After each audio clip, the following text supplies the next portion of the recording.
Hi everyone, my name's Jordan and welcome back to my channel.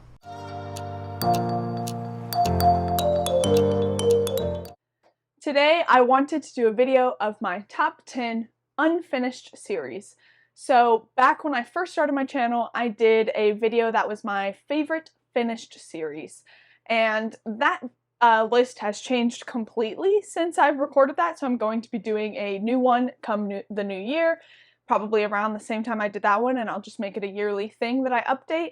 In that video, I obviously did not include any of my favorite unfinished series, so I wanted to do a video of all of the unfinished series that I am loving and so excited for the rest of. I actually did rank them, so I'm going to start at 10 and go up to 1. So without further ado, let's get into it. Coming in at number 10 is The Burning by Evan Winter. This is the first one, The Rage of Dragons. I really have loved the first 2 books of this series that are out. Those are the first 2 that are out. And I know that this series is kind of like hotly contested on BookTube. People either love it or really don't. And it's because the main character, especially in this first book, he's completely revenge focused. He has really no other driving factor behind his character. But I think that it makes sense, and I still like him as a character. I still think he's well developed, and I think the magic is so cool. Basically, like, these people can go into this other dimension, like this hell dimension, and fight demons and stuff, and it's all really cool. And there's dragons, and we all know how much I love dragons. So I am really loving this series, and I'm so excited for the third one. I think Evan Winter has come out with saying it's going to be in 2023, but I do not know if that is true or not. I know that people are waiting anxiously, the people that do love this series, so I'm really excited for the third book when it does come out. Coming in at number 9, I have The Drowning Empire by Andreas Stewart. I believe the third book is coming out in 2023, and I think this is just a trilogy. So I think this will be finished next year, I hope, because I'm really enjoying this series. This is a series that has one of the coolest magic systems I've ever read in fantasy. Basically, you take a shard of human bone and you can write down instructions on it and use that to create these constructs, then follow these instructions. And it's just really cool. It's very unique. There is animal companions, there's some romance that is not overbearing or distracting. It's really well done. I think the plot is very interesting, the characters I can get behind. I'm really excited for the third one, and Andreas Stewart has tweeted multiple times that it will break people, so like, I'm a little nervous for that, honestly, but also very excited because I love when books make me cry. I love when books make me emotional because that means I'm emotionally invested, obviously, so that's what I read for. Coming in at number 8 is Between Earth and Sky by Rebecca Rowanhorse, the first one being Black Sun. The second book came out this year and was kind of a dud. Not completely a dud, that's probably a little harsh. It was just a little disappointing. It definitely had some second book syndrome. But I think what it set up for the third book is really good. So this is a pre-Columbian America's inspired fantasy story that follows a whole host of characters. The magic is really interesting. There's really great representation. It's very unique from anything else. And Black Sun was one of my favorite books of 2021. And so I'm hoping that with the third book, which I think this is just a trilogy, I'm hoping with the third book that we come back to how good Black Sun was and we like end this series with a bang. I'm hoping that Fevered Star was just kind of slower because it was setting things up. But that's the only reason why it's lower on this list. I think Black Sun is phenomenal. It is such an amazing book, and I am very excited for the third book still, even though the second one was not as good. Coming in at number 7, I have the Atlas series by Olive Blake. This is the Atlas 6, and then the Atlas Paradox just came out. I have not read it yet, but I hope to either in November or December. I really liked the Atlas 6. I know that it's kind of contested. It was one of the big book talk sensations, and some people really don't like it. The magic system is not very well developed, and the characters are all morally gray, so just some people found that made it not as good, but I found it fun. I like the mystery. I like not really knowing who to root for. None of them are really great people, but it's got that dark academia vibe, and it's got that like group of geniuses vibe. I really liked it. I thought the magic, while not very well explained, was still really cool and interesting, and I'm very excited for the Atlas Paradox. I haven't heard a whole lot about it. I've mostly been avoiding reviews and stuff because I don't want to be spoiled or have any preconceived notions when I go into it. Since this is kind of a contested series, I want to make sure I can form my own opinions on the series. So excited for this, excited to get to it, or excited to get to the Atlas Paradox hopefully the next month. And then I'm very excited for where this series goes. I think that this book was so much fun. Coming in at number 6 is Empire of the Wolf by Richard Swan, the first one being Justice of Kings. The second book was just announced. It's coming out next year. The cover is stunning, just like this one, and I'm very excited. I read this at the beginning of this year and was kind of surprised by it because I didn't know much about it. I got an arc from NetGalley and ended up really loving it. So I'm so excited for the second book. It is a story about this big kingdom, and there are these justices that go town to town and settle disputes. And they have these magical powers that are pretty dark, up to the point where they can basically like raise someone from the dead to ask them questions. They can compel people to tell the truth. And we follow this one justice and his 2 helpers, basically, and they're like really far out from the capital, in a small town, and there's like a bunch of religious unrest, and there's a murder mystery going on with the religious sect in this town, and you kind of, by the end, there's a really great setup for this story really expanding, and it's starting small in this book. I feel like was so well done because you really got to experience the world on a smaller scale, kind of get to see what the magic is, kind of get acquainted with these characters before we get into like the big overall plot. And it was just really fun, and I'm normally not a big like murder mystery fan. I don't find them as entertaining, but I think the way it was done here was so cool. I always love religion and fantasy stories, and I think this was just such a good book. And the cover is so pretty, and the cover for the second one is also very pretty, so excited to get that next year. Coming in at number 5 is Ninth House by Leigh Bardugo. This is the first book, and this came out like years ago, like 4 years ago, 5 years ago, and the second one is finally coming out in January 2023, and the cover is stunning. I am so excited for it, and I'm also excited for the book. This is an urban fantasy, which I'm normally not a huge fan of, but I think it worked well here.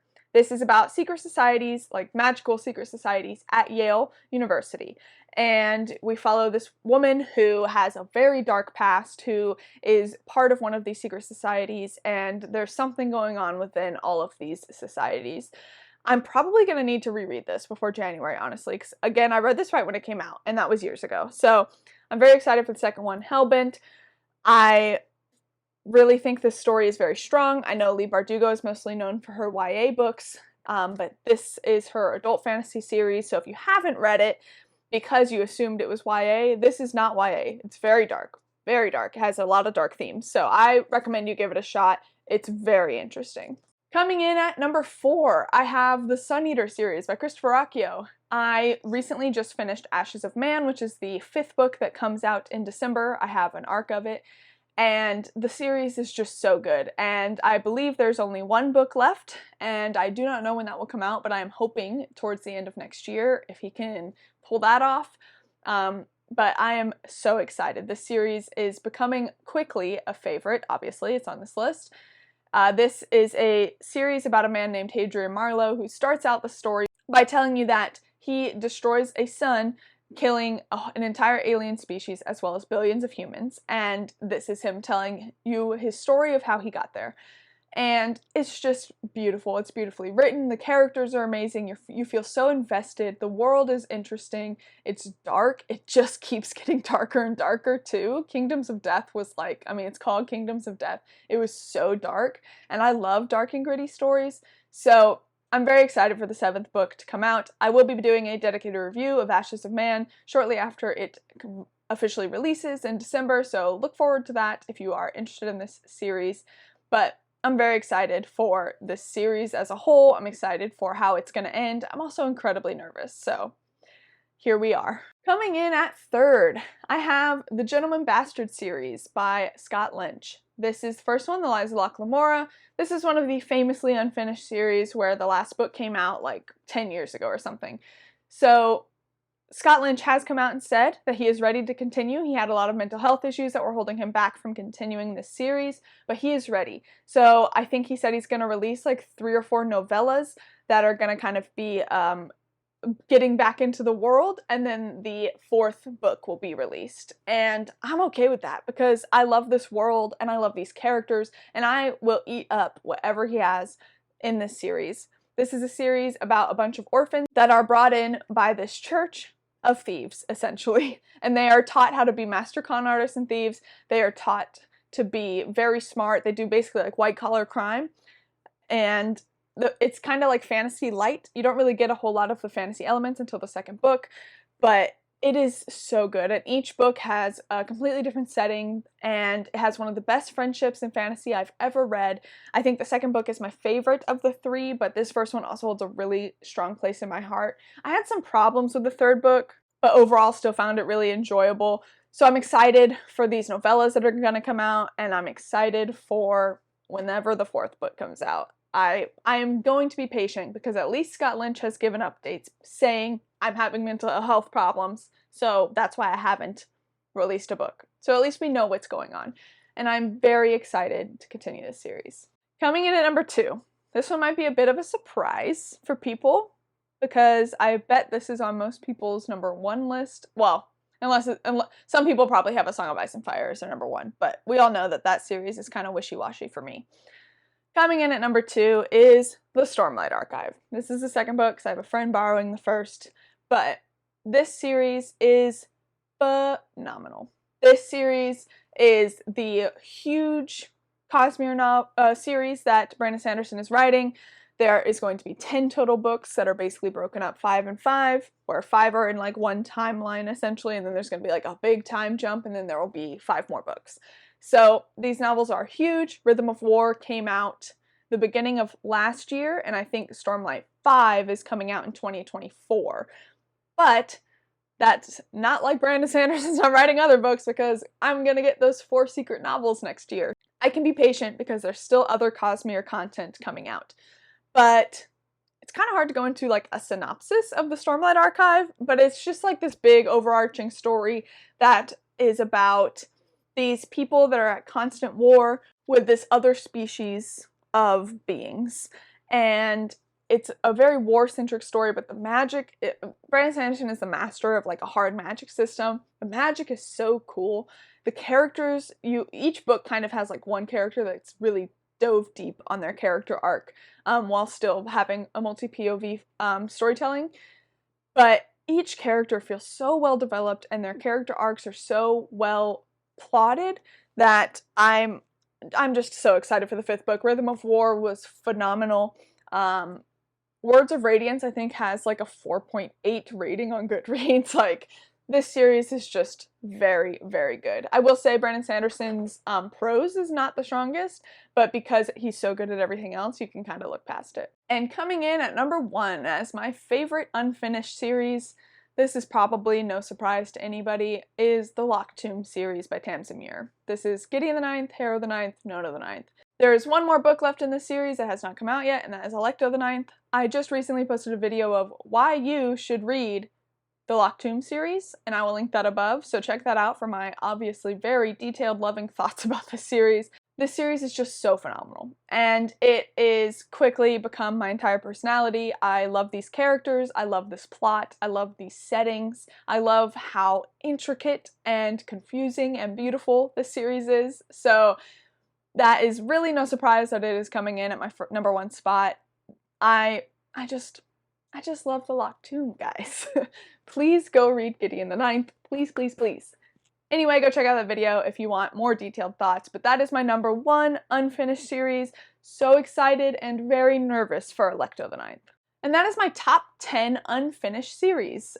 I'm sure a lot of those did not come as a surprise to anyone that they were on my list, because so many of these books I rave about all the time, but some of them I feel like I don't talk about as much, so I hope you maybe got some cool recs from this list. Please like, comment, and subscribe. Let me know down below some of your favorite unfinished series.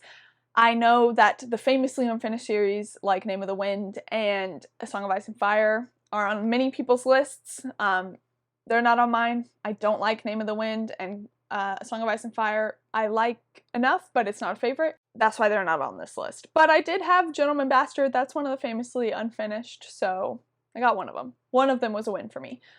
Anyway, I hope you guys liked this video. If you really like my content, please hit the notification bell to be notified every time I post new videos. As always, your support means the world to me, and until next time, thank you guys.